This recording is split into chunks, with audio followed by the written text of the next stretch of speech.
اینجا بسیار خواهش کردن یک سرودی نیامده خونیم. اینجا یک بچه گفتن که همراه میخونیم. کنی شما کی بودن نامشون نپرسیدم.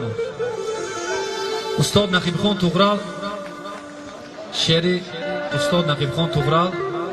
وقتی که استاد هم معشوقه شما مکتوب می نویسن از شهر بخارا، بعد اون طرف هم جواب مکتوب می بیاد که باید ما سمرقند بخوریم.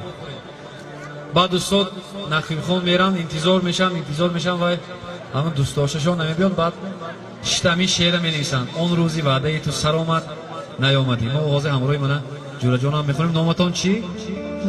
محمد جان میخونیم.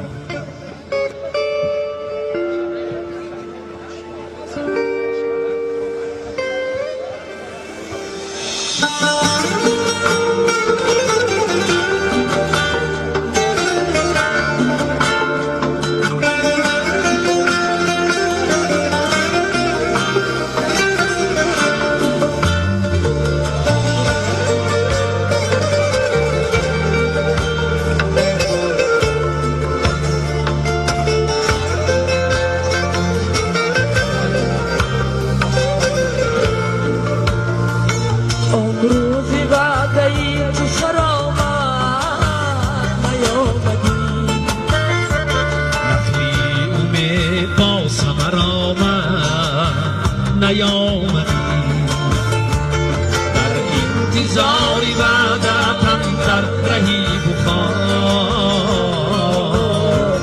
مدی نگه زیده برآمد نیامدی گفتی که تو سر آمد نیامدی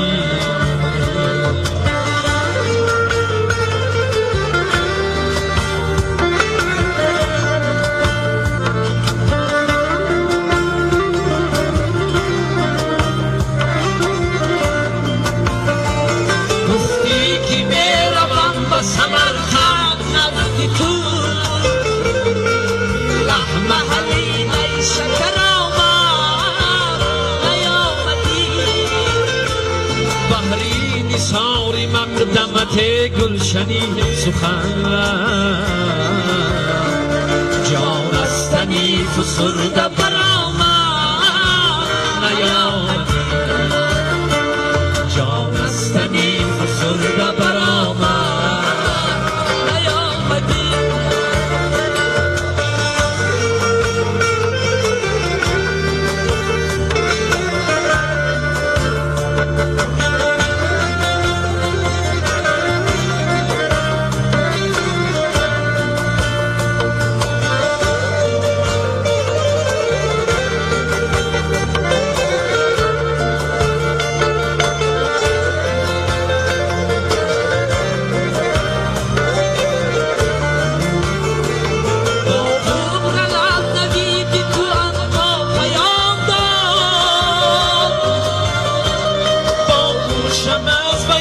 خبر آمد نیامدی با تو رلویدی تو عنقا پیام داد با گوشم از وی خبر آمد نیامدی نیامدی نیامدی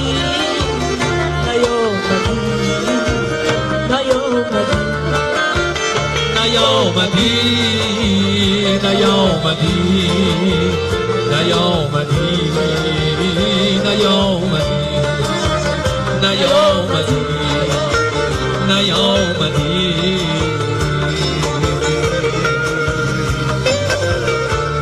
یک قرصک برای محمد جان.